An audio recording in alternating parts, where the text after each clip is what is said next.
January 29, 1945. 2:47 p.m. A frozen farmhouse in Holtzheim, Belgium. Leonard Funk rounds the corner and his world stops.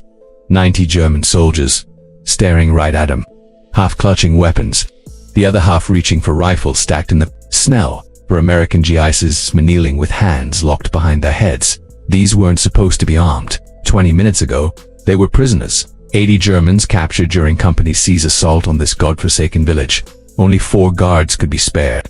4 men to watch 80. Now they're free. Now they're armed. Now they're organizing to hit Company C from behind. A German officer lunges forward, shoves an MP-40 submachine gun hard into Funk's gut, screams something in German. Neither does anyone else here. The officer screams again, louder this time. His face flushes crimson. Funk surveys the scene. 90 Germans, 4 disarmed Americans, 1 submachine gun pressed against his stomach, and he starts laughing.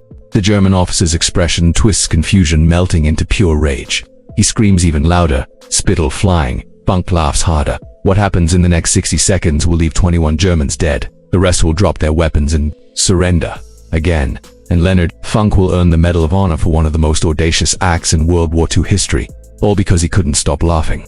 August 27, 1916, Braddock Township, Pennsylvania. Leonard Alfred Funk Jr. enters the world in steel country smokestacks and foundries lining the Monongahela River, 8 miles east of Pittsburgh. He grows up fast in a place where everyone does. Responsibility finds him early. By high school graduation in 1934, he's already been caring for his younger brother for years. The Great Depression grinds into its 5th brutal year. Jobs scarce. College fantasy. June 1941. War devours Europe and Asia. Congress extends the draft. Funk's number gets called. ET reports to the induction center at Wilkinsburg, Pennsylvania. 24 years old. 5'5", 140 pounds. The Army examiner probably sees clerk duty written all over him. They're spectacularly wrong. Funk volunteers for the paratroopers in 1941. American airborne forces barely exist. The concept is radical, borderline insane. Jump out a perfectly good aircraft to land behind enemy lines and fight surrounded. Most soldiers think it's suicide. The volunteers, different breed entirely. Airborne training is designed to break you. 5 weeks of running, jumping, climbing, falling, brutal physical conditioning that washes out half the candidates. Then jump towers. Then actual aircraft. That first step out of a C-47 at 1,200 feet. Everything in your nervous system screams to grab the doorframe and never let go. The ground is impossibly far down. Wind tears at your face. Your parachute is just fabric, cord, and faith. Funk earns his jump wings, gets assigned to Company C, 1st Battalion, 508th Parachute Infantry Regiment, Camp Landing, Florida. The 508th ships to England in late 1943, joining the 82nd Airborne Division, the where veterans of Sicily and Italy. These men have already tasted combat, already killed, already watched friends die. Funk is the new guy, 27 years old, ancient, by paratrooper standards. Most of his squad mates barely crack 20, but Funk possesses something they lack: maturity, steadiness, the kind of quiet competence that makes men follow you into hell without question. By today, he's a squad leader. By war's end, he'll be acting company executive officer. First, though, he has to survive Normandy. June 6, 1944, 1:30 a.m. The C-47 Skytrain shudders as flak explodes around it. Funk stands in the stick line of paratroopers waiting to jump. 60 pounds of equipment strapped to his body. M1A1 Thompson submachine, gun, ammunition, grenades, rations, medical kit. The aircraft flies at 400 feet, too low for a safe jump. But the pilots can't climb. German anti-aircraft fire blankets the sky. Traces arc through darkness like angry fireflies. Fragments ping off the fuselage. The Normandy invasion involves 13,000 paratroopers from the 82nd and 101st Airborne. They're supposed to land behind the beaches, secure bridges and crossroads, prevent German reinforcements from reaching the coast. Nothing goes according to plan. The green light flashes. Funk jumps. Prop blast hits him like a freight train. Then his chute deploys and the world goes eerily quiet. Below him, France, occupied France. Enemy territory in every direction. The D-Day airborne operation is chaos from minute 1. German fire has scattered formations across 50 miles of French countryside. Paratroopers land in flooded fields and drown under equipment. Others come down in German camps and die before cutting free of their harnesses. Funk lands hard. His ankle twists on impact, badly sprained, possibly fractured. Pain explodes through his leg. Every step will be agony for 2 weeks. But he can walk, he can fight. That's all that matters. He gathers his chute, buries it, starts moving. He's 40 miles from his drop zone, 40 miles of German-held territory. In the dark, alone, within hours, he's collected a group of lost paratroopers, men from different units, different companies, different regiments, 18 eventually, all looking for leadership. Funk provides it for 10 days. Funk leads this makeshift unit through German-held territory, traveling at night, hiding by day, fighting when necessary. He insists on serving as lead scout despite his mangled ankle, putting himself in maximum danger to protect his men that link up with Allied forces on June 17th. Every single man survives. Not one casualty. 10 days behind enemy lines, 40 miles of German-occupied France. Leonard Funk brings them all home. The Silver Star, the highest combat decoration, plus a Bronze Star for meritorious service, plus his first Purple Heart. Funk is just getting started. September 17, 1944, Holland. Operation Market Garden, the largest airborne assault in history. 35,000 paratroopers dropping into the Netherlands to capture bridges across the Rhine. British, American, Polish forces jumping together. If it works, the Allies reach Germany by Christmas. Field Marshal Montgomery's plan is ambitious, maybe too ambitious. Paratroopers must capture and hold 7 bridges across 64 miles of Dutch territory. Ground forces will race up a single highway to link up. Everything depends on speed, surprise, and nothing going wrong. Everything goes wrong. The British 1st Airborne Division lands at Arnhem, the farthest bridge. They're surrounded by SS Panzer divisions that weren't supposed to be there. For 9 days they fight and die in the streets. Only 2,000 of 10,000 men escape. A bridge too far enters military history as a cautionary tale. But Leonard Funk doesn't know about the big picture. He only knows his mission: support landings, secure drop zones, kill Germans after touching down. His company secures their objective. Standard procedure. Then Funk notices something that isn't part of the plan. 3 German 20mm flak-veiling anti-aircraft guns are firing at incoming Allied gliders. Those gliders carry reinforcements, jeeps, artillery, ammunition, medical supplies. If those guns keep firing, hundreds of men will die before touching ground. The gun position is dug in on high ground near Vought. Approximately 20 German soldiers, manning weapons and providing security, sandbags, camouflage, interlocking fields of fire. Funk has 3 men. Standard military doctrine says you need 3-to-1 advantage to assault a prepared position. Funk has the opposite. He's outnumbered 7-2-1. He attacks anyway. Leading from the front, Funk and his 3-man patrol assault the German position. They kill the security detachment, storm the gun emplacements, neutralize all 3 weapons and their crews. 20 Germans, 3 Americans. The guns fall silent. The gliders land safely. The Distinguished Service Cross, 2nd highest decoration for valor, 1 step below the Medal of Honor. Funk now has a Silver Star and a DSC, 2 of the rarest combat decorations in the American military. Most soldiers who earn even 1 are considered heroes for life. Funk still isn't finished. December 16, 1944, the Germans launched their last desperate offensive. 3 armies, 400,000 men, 1,400 tanks, 1,900 artillery pieces. They crashed through American lines in the Ardennes forest, aiming for the port of Antwerp. Hitler's plan is insane but almost works. He's gambling everything on one massive attack split. The Allied armies capture Antwerp, force negotiated peace in the West so Germany can focus on the Soviets. For the Americans, it's a nightmare. The offensive hits thinly held sectors, manned by green troops and exhausted veterans pulled offline to rest. Entire divisions crumble. Thousands surrender. The German advance creates a bulge 50 miles deep in Allied lines. The Battle of the Bulge, the largest battle the American army will fight in World War II. 89,000 American casualties before it ends. The weather is brutal. Snow, ice, temperatures dropping to 5 below zero. Men freeze to death in foxholes. Weapons jam. Vehicles won't start. The cold is as deadly as the Germans. Then comes Normandy, December 17, 1944. 1 day into the offensive, a convoy from the 285th Field Artillery Observation Battalion is moving near Bognes Crossroads when they encounter the spearhead of Kampfrop Piperan SS Armored Battle Group. The Americans are re-echelon troops, artillery observers, radio operators. They're not equipped to fight tanks and armored infantry. After a brief engagement, 113 Americans surrender. They're herded into a farmer's field near the crossroads. Hands up, disarmed prisoners of war. Then the SS opens fire. Machine guns, pistols, rifles. The Germans shoot them down like cattle. Men who try to run are cut down. Men who fall wounded are finished with shots to the head. 84 Americans die in that field. Some survive by playing dead. They lie in the snow for hours. German boots walking past. German voices laughing. When darkness comes, 43 survivors crawl away and make it back to American lines. The news spreads through the American army like wildfire. The Germans are executing prisoners. Modi changes everything. Before the war in Europe had rules, unofficial, unspoken, but real. Soldiers surrendered when situations were hopeless. Prisoners were treated according to Geneva Convention. There was grim professionalism between enemies after Normandy. The rules vanish. American soldiers swear they'll never surrender to the SS. Some units pass down orders, no SS prisoners. When Funk hears about the massacre, something hardens inside him. He's already seen too much. Normandy, Holland, friends dying in fields and forests across Europe. But this is different. This is murder. Cold-blooded execution of men who surrendered in good faith. Leonard Funk decides he will never surrender to the Germans. No matter what, that decision will matter very soon. January 29, 1945. The ARDE and NES. The German offensive has been broken. Now the Allies push back. Company C 508th Parachute Infantry gets orders to capture the Belgian village of Holzheim. There's a problem. Company C is under strength. The executive officer second in command has been killed. They don't have enough men for the assault. Funk is now acting executive officer. He looks at his depleted roster and makes a decision. He walks to the company headquarters tent. Inside, clerks, supply personnel, cooks, men who normally never see combat.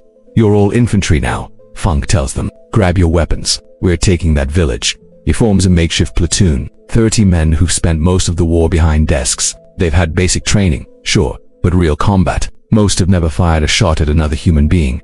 Funk doesn't care. He needs bodies. He'll turn them into soldiers. The march to Holzheim is 15 miles through waist-deep snow in a driving blizzard. Temperatures well below freezing. German artillery shells explode around them, harassing fire from the flanks. Funk leads from the front. They reach Holzheim. Funk organizes the assault. His clerks, his makeshift warriors, follow him into the village. 15 houses. Germans in every one. Machine guns, rifles, grenades. Funk and his men clear them all. 30 prisoners captured. Not one American casualty. Another unit captures 50 more Germans on the other side of town. 80 prisoners total.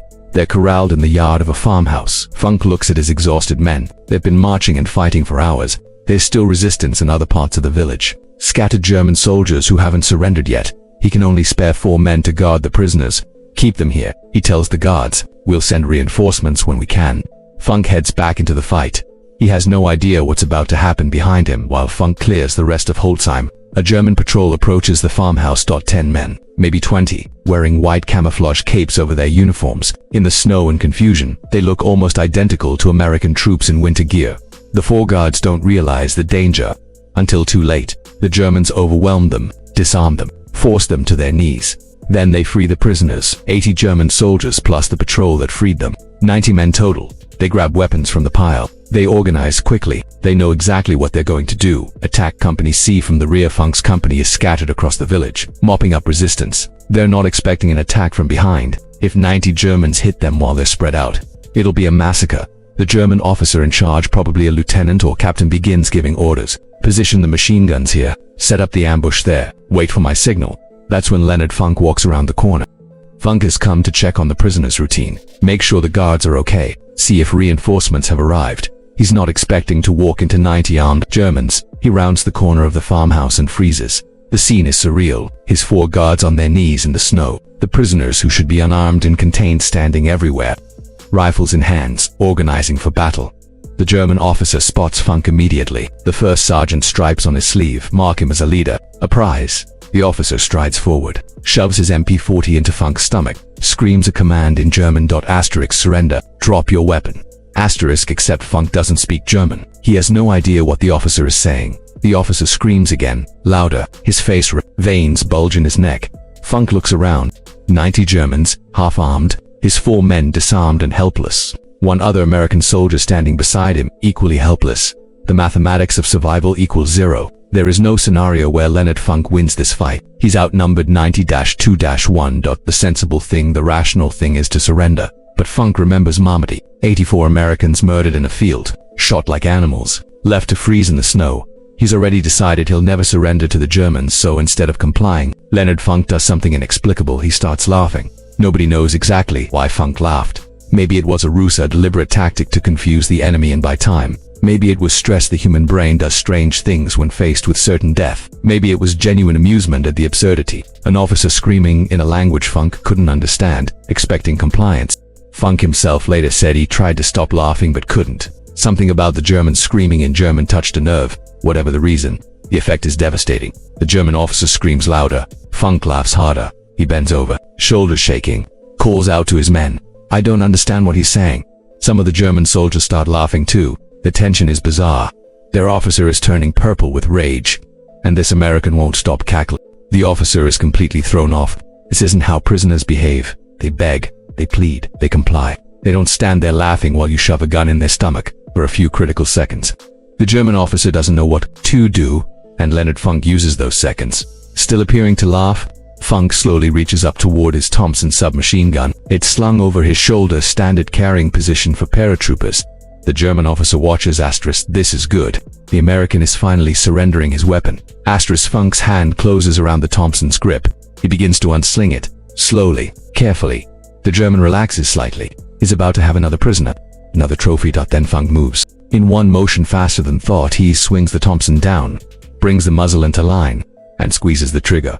The M1A1 Thompson fires .45 ACP rounds at 600 per minute at close range. Each round hits like a sledgehammer. The bullets don't just wound, they destroy. The first burst catches the German officer in the chest. 30 rounds in less than 3 seconds. The officer is dead before he hits the ground. Funk doesn't stop, can't stop.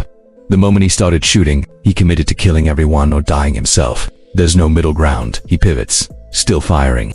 The Thompson sprays an arc of lead across the German soldiers nearest to him. Men scream, men fall, blood sprays across the snow. Brass casings tumble through the air, steaming in the cold. The magazine runs dry. 30 rounds gone in seconds. This is the critical moment. A Thompson takes 2 seconds to reload if you're practiced. 2 seconds is forever in a firefight. 2 seconds is enough time for 90 Germans to kill one American. Funk yanks the empty magazine out, slams a fresh one in, racks the bolt, keeps shooting. The whole sequence takes less than a heartbeat. Muscle memory. Thousands of hours of training compressed into one fluid motion. At the same time, he's screaming at his men. Pick up their weapons. Pick up their weapons. Pick up their weapons. The 4 guards still on their knees scramble for rifles. The dead Germans have dropped. Seconds ago they were prisoners. Now they're fighting for their lives. The Germans are in chaos. Their officer is dead. The American who was laughing is now killing them. Nobody gave orders for this. Nobody knows what to do. Some shoot back. Bullets crack past Funk's head. 1 round kills the soldier standing beside him. Funk keeps firing, moving, killing. His guards have weapons now. They're shooting too. The Germans are caught in a crossfire they never expected. 60 seconds. That's all it takes. 21 German soldiers lie dead in the snow. 24 more are wounded. The rest, more than 40, have thrown down their weapons and raised their hands. The prisoners are prisoners. Again, Leonard Funk stands in the middle of the carnage, smoke rising from his Thompson, surrounded by buddies. That, he says to his men, was the stupidest thing I've ever seen. The aftermath is almost anticlimactic. Company C secures Holtzheim, the captured Germans, the survivors. Anyway, our march to the rear under much heavier guard. This time Funk reports the incident to his commanding officer. Just another firefight. Just another day in the war. But the story spreads through the regiment, through the division, through the entire 82nd Airborne. The sergeant who laughed at 90 Germans and killed half of them with a Tommy gun. When the Medal of Honor recommendation reaches Washington, nobody questions it. What Funk did at Holtzheim is beyond dispute.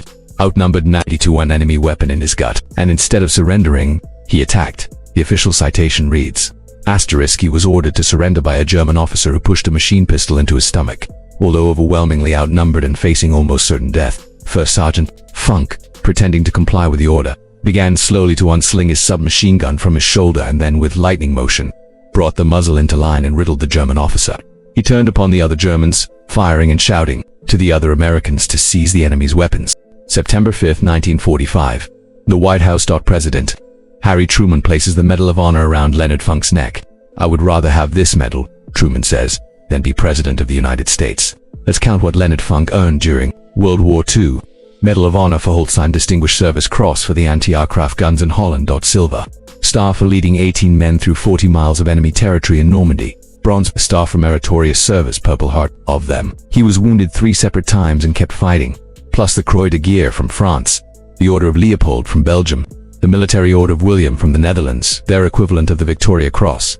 Leonard Funk is the most decorated paratrooper of World War II. 5'5", 140 pounds, a former store clerk who became a legend. The war ends. Funk goes home.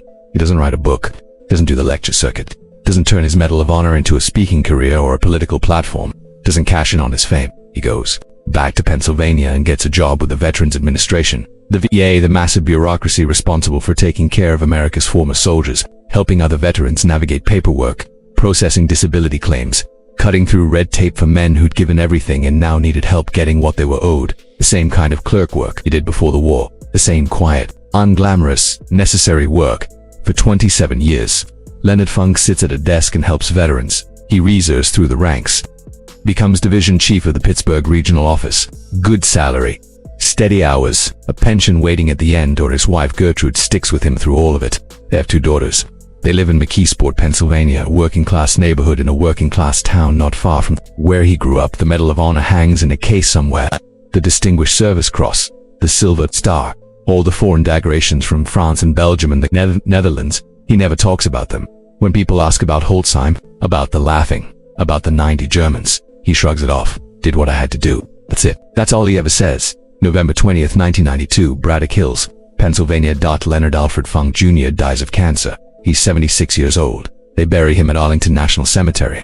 Section 35, grave 23,734, among the heroes of every American war. At the time of his death, he's the last surviving Medal of Honor recipient from the 82nd Airborne Division in World War II.